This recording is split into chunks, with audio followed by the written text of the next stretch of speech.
எப்பா எப்பா எப்பாடி எம்மா தண்டி மிருகம் அப்படின்ற மாதிரி தான் எந்த ஒரு வீடியோ உங்களை ஆச்சரியப்படுத்த போகுது. என்னடா வளர்றதுக்கெல்லாம் ஒரு அளவே இல்லாமல் எப்படி வளர்ந்து போய் இருக்கே அப்படின்னு சொல்கிற மாதிரியான 5 விதமான அனிமல்ஸை பற்றி தான் எந்த ஒரு வீடியோ நம்ம பார்க்க போகிறோம். ஸோ இந்த ஒரு வீடியோ ரொம்பவுமே இன்ட்ரெஸ்டிங்காக இருக்கும். ஸோ வாங்க டைம் வேஸ்ட் பண்ணாமல் வீடியோக்குள்ளே போகலாம்.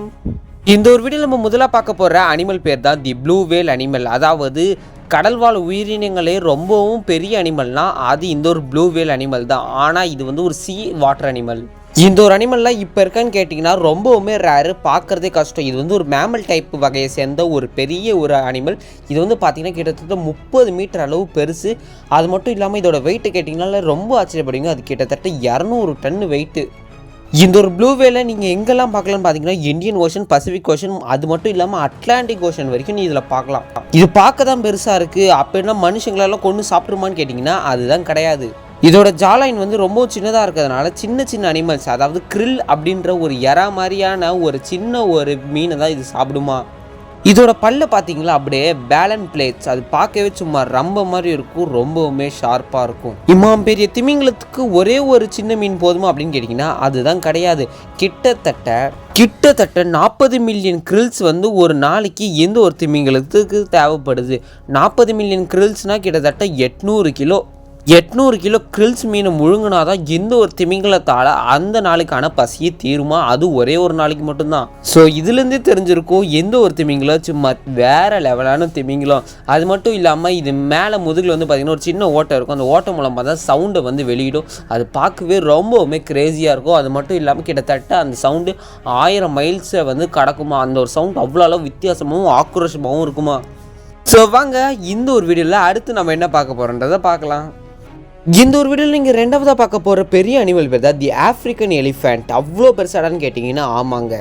அதாவது மக்களே, நிலத்தில் வாழும் பெரிய உயிரினமாக கருதப்படுகிறது இந்த ஒரு ஆஃப்ரிக்கன் எலிஃபென்ட்.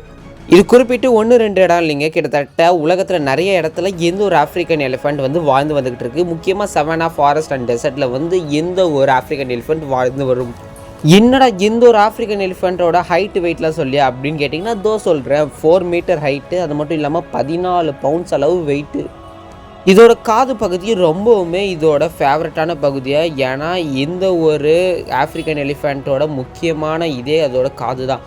பார்க்க ஒரு ராஜா காலத்து விசிறி மாதிரி இருக்கும், விசிறிக்கிட்டே தான் அது போயிட்டு இருக்கும். அடுத்து இதோட ட்ரங்கை முதல்ல பார்ப்போம். இதோட ட்ரங்க் இருக்குல்ல, அதாவது தும்பிக்கை, அதுதான் இதோட நம்பிக்கை. இந்த தும்பிக்கை இருக்கிறதுனால கிட்டத்தட்ட 2 சிங்கங்களுக்கு சமமாக அவ்வளோ அளவு ஸ்ட்ராங்கு. அடுத்து இதோட டஸ்க்கு வச்சு ரொம்பவுமே மாசாக வந்து அதை ப்ரொடெக்ட் பண்ணியிருக்க முடியும். எந்த அனிமல்ஸ் வந்தாலும் அதால் ஒரு இடி ஒரு மிதி அவ்வளோதான், செத்துட்டான். ஸோ இப்போ வரைக்கும் நீங்கள் எந்த ஒரு ஆஃப்ரிக்கன் எலிஃபெண்ட்டை பற்றியான நல்ல விஷயத்தை தான் கேள்விப்பட்டிருப்பீங்க. ஆனால் எந்த ஒரு ஆஃப்ரிக்கன் எலிஃபெண்ட்டோட அந்த இது இருக்கு இல்லையா, தந்தம், இந்த தந்தத்தை ரொம்பவும் நிறைய பேர் இல்லீகலாக வேட்டையாடி கொள்றதுனால எந்த ஒரு ஆஃப்ரிக்கன் எலிஃபெண்ட்டோட வகை நாளுக்கு நாள் குறைஞ்சி வந்துக்கிட்டே இருக்குது. இதை பற்றி உங்களுக்கு ஏதாவது கருத்து சொல்லணும்னா மறக்காம கீழே கமெண்ட்ஸில் சொல்லுங்கள், நானும் பார்த்துட்டு இதுக்கு ரிப்ளை பண்ணுறேன். இந்த ஒரு வீடியோவில் நம்ம அடுத்து 3ஆவதாக பார்க்க போகிறது தி சால்ட் வாட்டர் crocodile. என்னடா சொல்கிறேன், நான் வண்டலூர் ஜூலெல்லாம் பார்த்துருக்கேன், ஜெய்ஜாண்டிக்கெல்லாம் இருக்காது அப்படின்னு பார்த்தீங்கன்னா இருக்குது. ஆனால் அதெல்லாம் வண்டலூர் ஜூவில் இல்லை, இந்த உலகத்தின் மோஸ்ட்டு டேஞ்சரஸ்ட்டு ஃபாரஸ்ட்டில் தான் இருக்கும். அதுவும் இந்த சால்ட் வாட்டர் crocodile 2 விதமாக இருக்குது. ஒன்று எஸ்டோரின், இன்னொன்று இண்டோ பசிபிக் crocodiles அப்படின்னு சொல்லி 2 விதமாக இருக்குது. இதுக்கும் ஏதாவது பட்டம் வச்சுருப்பீங்களே அப்படின்னு கேட்டிங்கன்னா ஆமாம், largest living reptile on the earth அப்படின்ற ஒரு பெரிய பட்டத்தை இந்த ஒரு crocodile வாங்கியிருக்கு. இதோட ஹைட்டு பார்த்திங்கன்னா கிட்டத்தட்ட 23 அடி இருக்கும். அது மட்டும் இல்லாமல் இதோட வெயிட்டு கிட்டத்தட்ட 1000 கிலோவாம். இது அடிக்கடி வாயை பழந்துக்கிட்டு இருக்கும். சிலை நினச்சி கிட்டக்க போனீங்கன்னா கவக்கடு முழுங்கிடும். ஸோ ஜாக்கிரதையாக இருக்கணும் இது கிட்ட போவ. இந்த ஒரு சால்ட் வாட்டர் crocodile எங்கே அதிகமாக இருக்குன்னு பார்த்தீங்கன்னா கோஸ்டல் ஏரியாவில், ரிவர்ஸு அந்த மாதிரியான சைடில் இருக்கும். அதுவும் ரிவர்ஸ்லாம் பார்த்திங்கன்னா south east Asia, northern Australia and east coastal of இந்தியாவில் வந்து பார்த்திங்கன்னா அதிகமாக இருக்குமா. அது மட்டும் இல்லாமல் இதோட தனித்திறமை வந்து பார்த்திங்கன்னா சூப்பராக சிம் பண்ணுமா. அது எதுக்குன்னு பார்த்தீங்கன்னா லாங் டிஸ்டன்ஸில் போயிட்டு அதோட இரையை தேடுறதுக்காக.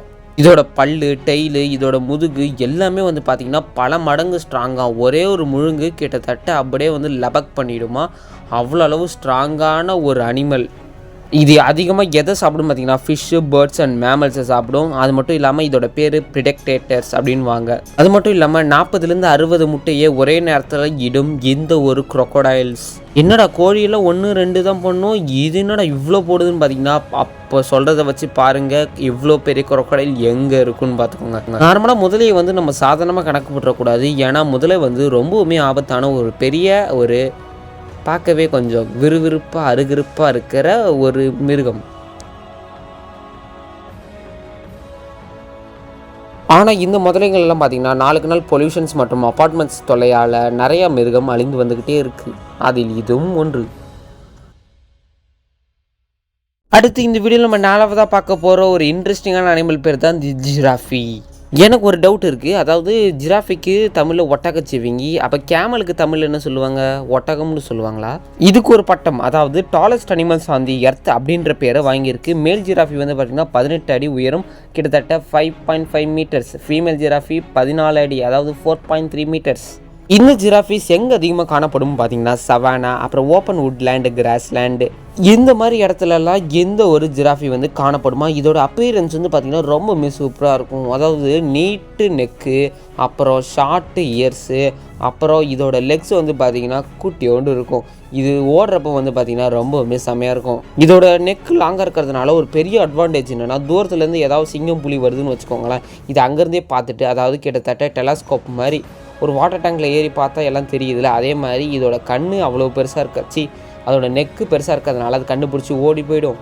அது மட்டும் இல்லாமல் யாருமே பார்க்காத இதோட நாக்கு இருக்குல்ல, கிட்டத்தட்ட 18 இன்ச்சஸ் அளவு வந்து பெருசு, அதாவது 45 சென்டிமீட்டர் அளவு இதோட நாக்கு பெருசாக இருக்கும். இது வரைக்கும் நம்ம இந்த ஒரு வீடியோவில் 4 அனிமல்ஸை பற்றி பார்த்துட்டோம். அடுத்து நம்ம 5வதாக பார்க்க போகிற அனிமல்ஸ்க்கு முன்னாடி இந்த வீடியோ உங்களுக்கு பிடிச்சிருந்தா லைக் பண்ணுங்கள்.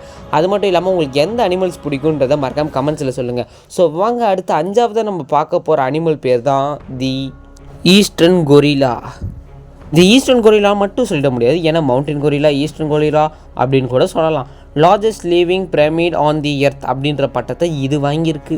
குரங்குலேருந்து தான் மனுஷங்க வந்தாங்க. அப்போ கொரில்லா எதுலேருந்து வந்தது அப்படின்னு கேட்டிங்கன்னா அது எனக்குலாம் தெரியாது. கொரில்லாவில் வந்து ஆண் கொரில்லாவை வந்து சில்வர் பேக் அப்படின்னு வந்து செல்லமாக கூப்பிடுவாங்களாம். ஏன் கூப்பிடுவாங்க அப்படின்னு கேட்டிங்கன்னா, இதோட முதுகில் வந்து பார்த்திங்கன்னா சில்வர் கலரில் முடி இருக்கிறதுனால இது வந்து சில்வர் பேக் அப்படின்னு வந்து செல்லமாக கூப்பிடுவாங்க. அது மட்டும் இல்லாமல் இதோட வெயிட்டு கேட்டிங்கன்னா பயந்து போயிடுவீங்க, கிட்டத்தட்ட 200 கிலோ. அது மட்டும் இல்லாமல் இதோட வெயிட்டு கொஞ்சம் லைட்டாக மடங்கி இருக்கிறதுனால 1.7 மீட்டர்ஸ். டென்ஸு ஃபாரஸ்ட்டில் தான் இது வந்து அதிகமாக இருக்கும். அதாவது ஈஸ்ட் அண்ட் சவுத் ஆஃப்ரிக்காவில் வந்து இது நீங்கள் அதிகமாக பார்க்க முடியும். முக்கியமாக உகாண்டோ அண்ட் காங்கோ அப்படின்ற ஆஃப்ரிக்கா சைடில் வந்து பார்க்கலாம். அது மட்டும் இல்லாமல் இந்த கொரில்லாஸ் ஆடு மாடுங்களெல்லாம் சாப்பிடாது, டயட் ரிச் அனிமல்ஸ் தான்.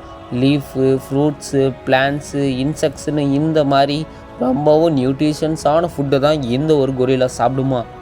கொரில்லா எவ்வளோ ஸ்ட்ராங்குன்றதை இதை வச்சு தெரிஞ்சுப்பீங்க. அதோட ஜா லைன்லாம் இருக்குல்ல, அது கிட்டத்தட்ட பாக்ஸிங்கில் ஒன்று நடுவில் ஒரு கிளிப்பு மாதிரி யூஸ் பண்ணுவாங்களே, அந்த அளவு ஸ்ட்ராங்காக இருக்கும். அதனால் அதோட வாய் வந்து எது சாப்பிட்டாலும் அரைச்சி செரிமானம் ஆகிடுமா.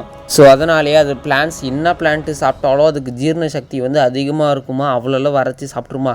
அடுத்து அதோட கைகள் ஒன்று ஆர்ம் ரெஸ்லிங் வீரர் மாதிரி இருக்குமா, அதை வச்சு இது தாவி போயிடுமா. நமக்கு தெரியாத அளவு கூட இந்த கொரில்லாக்கு தெரிஞ்சிருக்கு பாருங்களேன். என்னன்னு பார்த்தீங்கன்னா 200 டிஃப்ரெண்ட்டான பிளான்ட்ஸ் வகைகள் வந்து இந்த ஒரு கொரில்லாக்கு தெரியுமா. ஏன்னா பிளான்ட்ஸ்லாம் அதிகமாக சாப்பிட்றதுனால இந்த கொரில்லா ரொம்பவுமே இன்டெலிஜென்ஸான கொரில்லான்றாங்க. அதுவும் இந்த கொரில்லா 1 2 சுற்றாது, சுற்றினா குரூப்பாக தான் சுற்றணும் அப்படின்றாங்க. ஸோ இதுக்கப்புறம் என்ன, இந்த ஒரு வீடியோ பிடிச்சா லைக் பண்ணி ஷேர் பண்ணி மறக்காமல் இதே மாதிரி நிறைய இன்ஃபர்மேட்டிவான வீடியோஸ்க்கு நம்ம சேனலை சப்ஸ்கிரைப் பண்ணி வச்சுக்கோங்க. இன்னொரு சூப்பரான வீடியோ பார்க்கலாம். Tata, bye bye, see you.